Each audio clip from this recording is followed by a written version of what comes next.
Bismillahirrahmanirrahim. Assalamualaikum warahmatullahi wabarakatuh. Halo teman-teman ceria, kembali lagi bersama dengan Pak Wahyu. Mari kita mulai pembelajaran kali ini dengan kalimat basmalah terlebih dahulu. Bismillahirrahmanirrahim. Kemudian, sebelum mengawali pembelajaran, mari kita terlebih dahulu berdoa. Sikap berdoa, angkat tangan, tundukkan kepala. Berdoa dimulai. Doa sebelum belajar. A'udzu billahi minasy syaithanir rajim. Bismillahirrahmanirrahim. Raditu billahi rabba wa bil islami dina wa bi Muhammadin nabiyyan wa rasula. Rabbi zidni ilma warzuqni fahma. Amin. Doa kelapangan hati. Rabbi shrah li sadri wa yassir li amri wahlul 'uqdatam min lisani yafqahu qawli. Wahai ilahku, lapangkanlah dadaku, mudahkanlah urusanku, lepaskanlah kekaguan lidahku, supaya mereka mengerti perkataanku. Amin. Ya, alhamdulillah. Nah, anak-anakku semuanya, kita tadi sudah berdoa bersama. Selanjutnya, pembelajaran pada kesempatan kali ini, Pak Wahyu akan sedikit menyampaikan materi mengenai tentang zakat fitrah. Baik, sebelum dimulai mungkin sudah ada yang tahu mengenai zakat fitrah, teman-teman? Jika belum, mari kita untuk belajar bersama-sama. Semoga nanti mendapatkan ilmu yang baru dan bisa menambah kefahaman bagi kita semuanya. Untuk capaian pembelajarannya, yaitu peserta didik mampu memahami zakat, infak, sedekah, dan hadiah, memahami ketentuan haji, halal dan haram, serta mempraktekkan puasa sunnah. Kemudian untuk tujuan pembelajarannya anak-anak, yang pertama itu peserta didik mampu menjelaskan makna zakat dengan benar. Kemudian yang kedua, peserta didik mampu menjelaskan ketentuan-ketentuan zakat.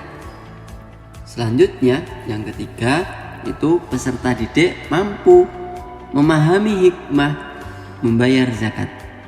Dan yang keempat adalah peserta didik mampu memberikan materi zakat. Baik, teman-teman semuanya, langsung kita masuk ke dalam materi. Yang pertama yaitu apa? Pengertian zakat. Zakat adalah bagian tertentu dari harta yang wajib dikeluarkan oleh setiap muslim apabila telah mencapai syarat yang ditetapkan. Sebagai salah satu rukun Islam, zakat ditunaikan untuk diberikan kepada golongan yang berhak menerimanya atau disebut asnaf. Lah, ada berapa golongan yang berhak menerima zakat? Ada 8. Nah, ke-8 itu apa saja kira-kira, teman-teman?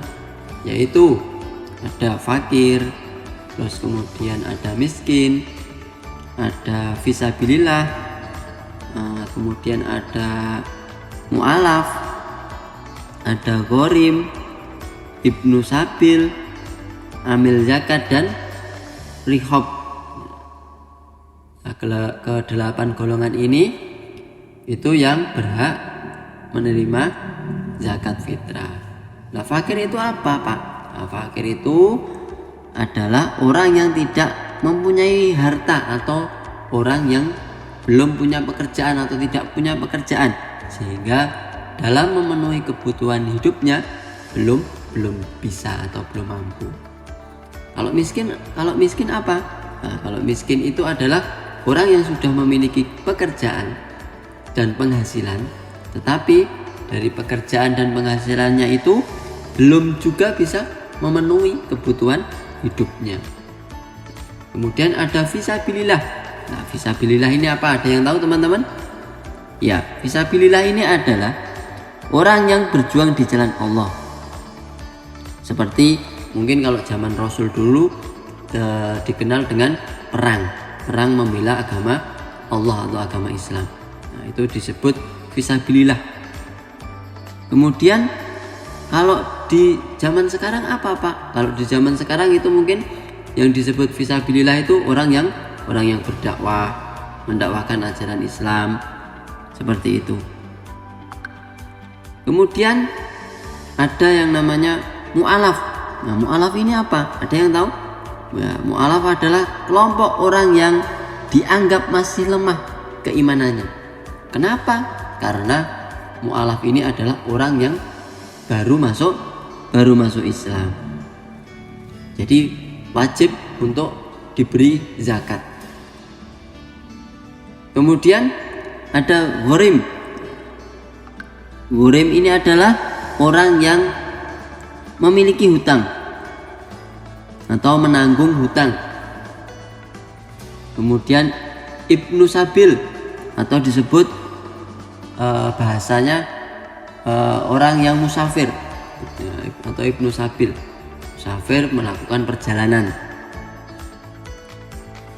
Dalam apa? Melakukan perjalanan mungkin ya untuk mencari ilmu. Kemudian ada amil zakat. Nah, amil zakat ini adalah orang yang mengelola zakat, teman-teman, atau panitia pengumpulan zakat. Mungkin kan di tempat-tempat kita banyak, di masjid-masjid kita ketika bulan Ramadan di akhir-akhir itu ada orang yang bertugas untuk mengumpulkan zakat dan membagikannya. Nah, itu disebut amil zakat. Kemudian yang terakhir adalah rihob atau hamba sahaya atau budak. Itulah 8 golongan yang berhak menerima zakat. Selanjutnya, macam zakat atau jenis-jenis zakat. Nah, jenis-jenis zakat ini, teman-teman, ada 2, yaitu zakat fitrah dan zakat mal. Kira-kira tahu perbedaannya? Ya, kita bahas bersama. Dari zakat fitrah. Nah, zakat fitrah ini adalah pengertiannya dari segi bahasa.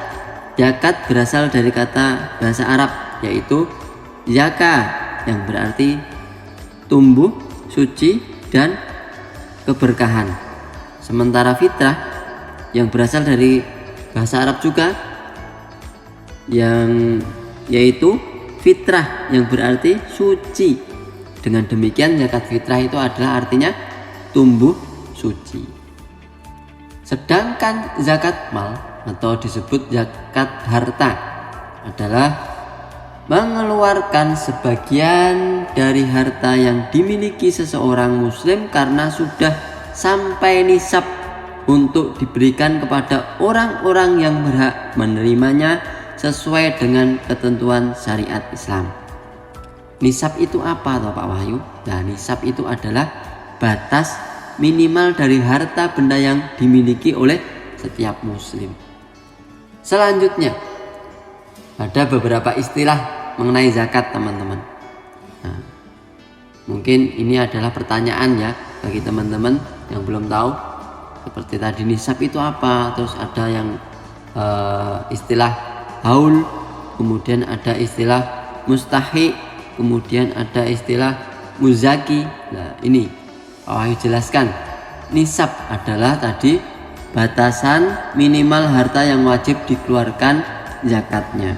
Kalau haul apa? Haul adalah batas minimal harta dari segi waktu telah mencapai 1 tahun.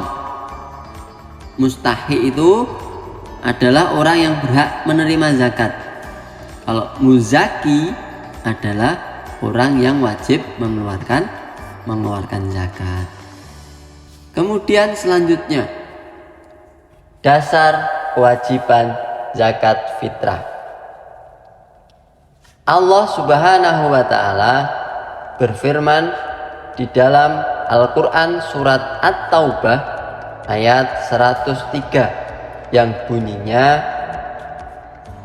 A'udzu billahi minasy syaithanir rajim.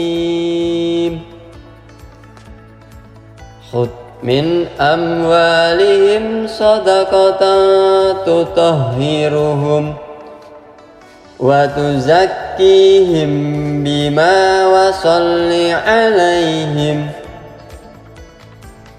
inna sholataka sakatul lahum wallahu sami'un alim.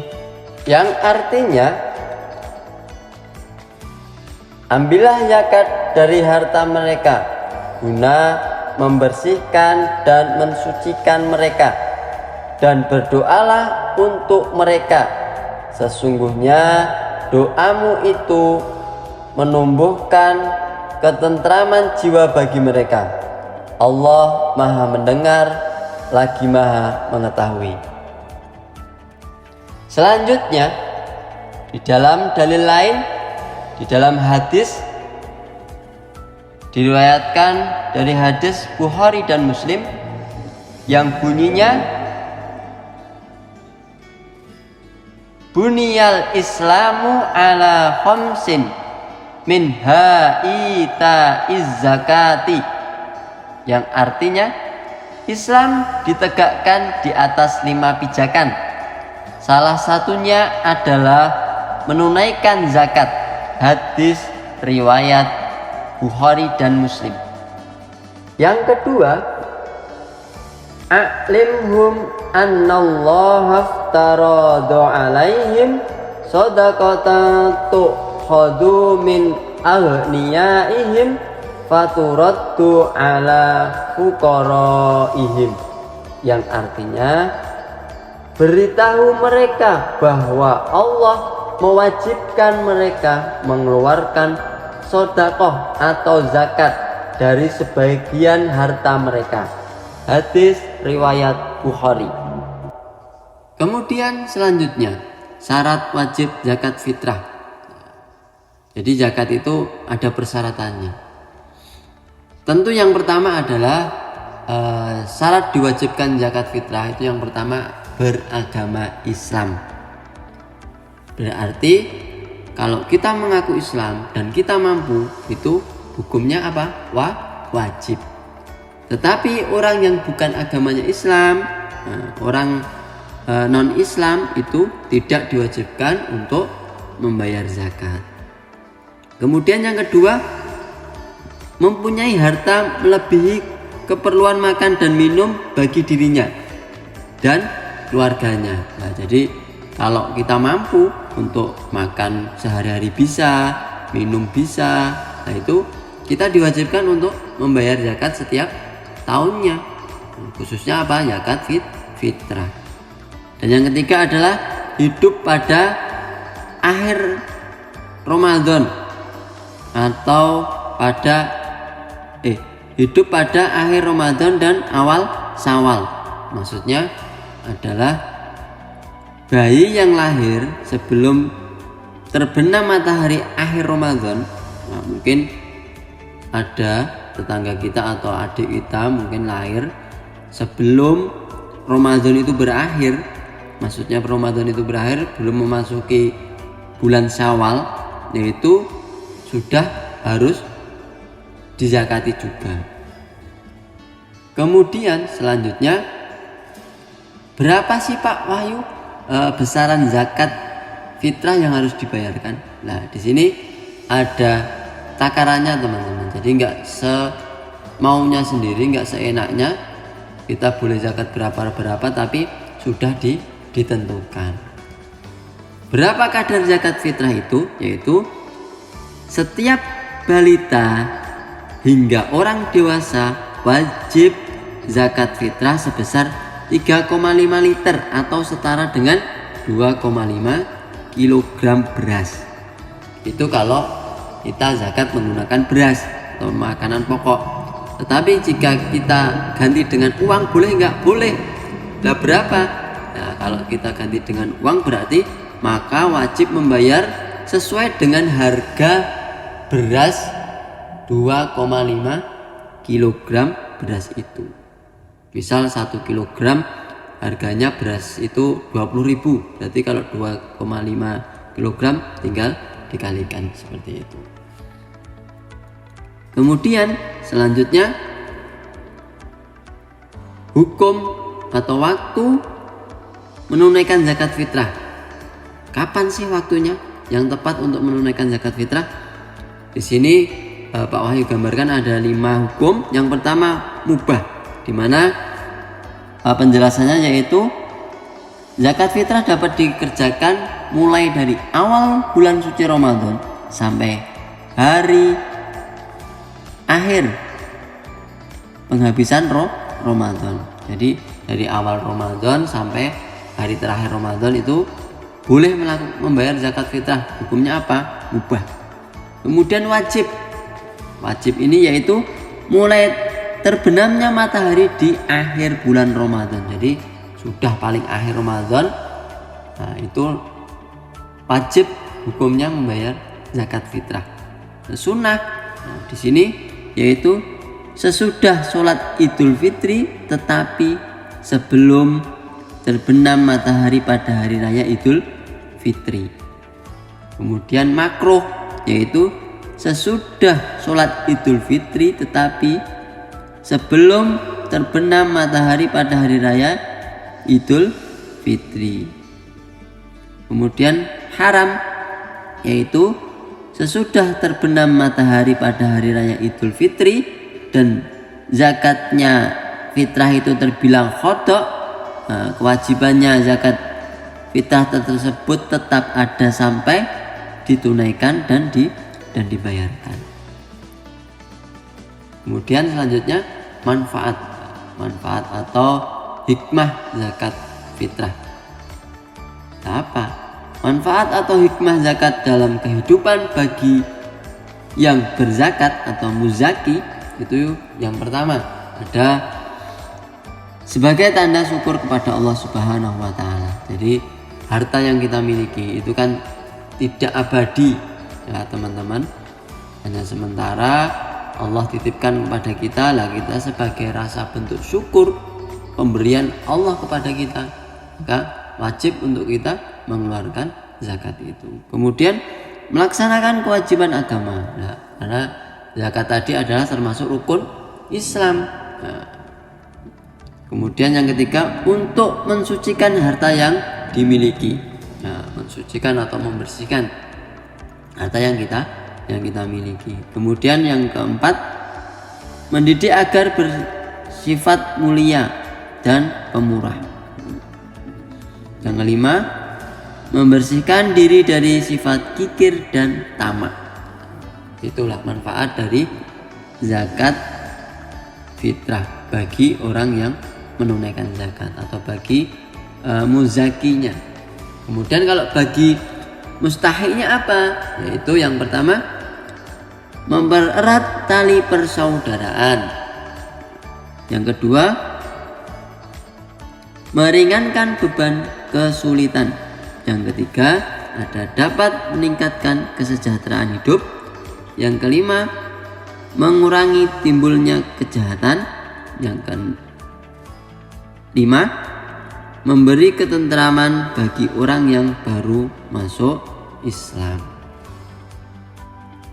Nah itu tadi materi yang bisa Pak Wahyu sampaikan. Kemudian sedikit menyimpulkan. Kesimpulannya tadi apa?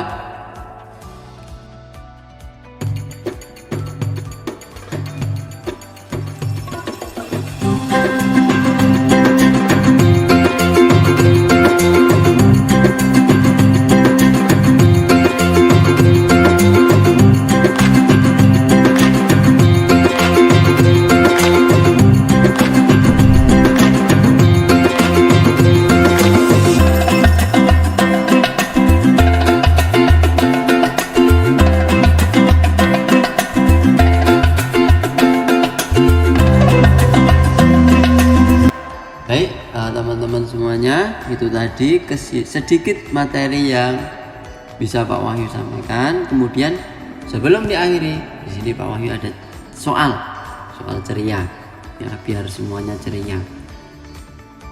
Dari uraian yang sudah Pak Wahyu sampaikan tadi, kira-kira teman-teman bisa menangkap atau bisa memahami materi yang Pak Wahyu sampaikan atau tidak? Maka di sini ada beberapa soal, silahkan dikerjakan. Nah, kerjakan dengan baik dan benar, karena soal ini tadi sudah Pak Wahyu jelaskan semuanya.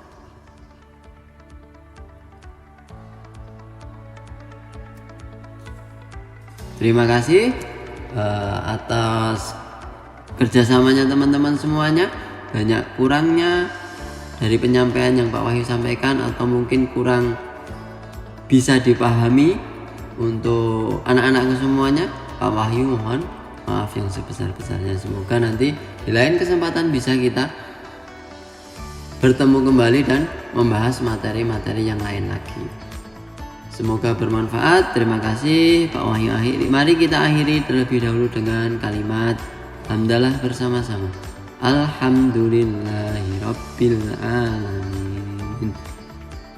Wassalamualaikum warahmatullahi wabarakatuh.